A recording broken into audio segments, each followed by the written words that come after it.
Well, thanks for visiting us this morning at KTALnews.com and your Weather Authority app. I'm meteorologist Josh Marces, and this is your Friday morning forecast update. We do have a few areas back under a heat advisory today. I'll show you that in just a moment, but we're hoping to get some help from maybe a few showers and storms this afternoon. Looks like a decent possibility for a lot of folks in Louisiana as well as Texas today, so hopefully we get that rain going mid-afternoon. Looks like it could pop up maybe late afternoon today, but if we can get the storms going earlier, may help out with the heat a bit today. Your temperatures here this morning, most of us will be falling into the 70s at sunrise. Another warm and muggy morning, and the winds staying very light today. Winds out of the south initially should turn to the east at about 5 to 10 miles per hour today, and your high temperatures coming in the 90s in most locations. Have a little error as far as the Mansfield temperature there. You will not get to 102, but that's probably what it will feel like once you factor in the humidity. In fact, we do have a heat advisory back in effect today,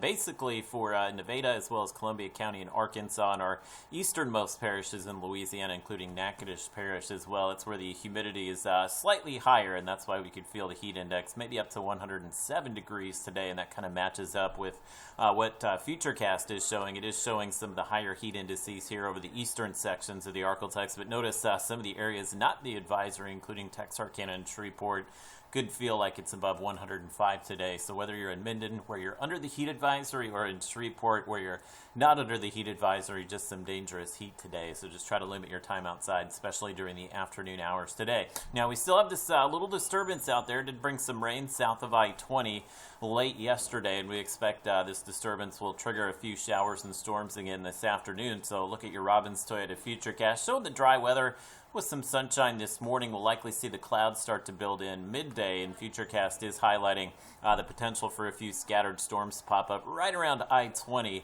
late this afternoon, early this evening. Again, under no threat for severe weather today, but as we saw with some of the storms yesterday, could be some gusty winds as well as some lightning, and we should see the storms go away tonight, but we'll maintain that same kind of 20 to 30% chance of rain again tomorrow. Looking into next week, you can see our big ridge of high pressure is beginning to reorganize, and it will basically center itself over the Arklatex next week. It's not great news for us, as we'll likely dry out, and by Monday we could be pushing 100, and it looks like a bunch of days at or just above 100 degrees for much of next week.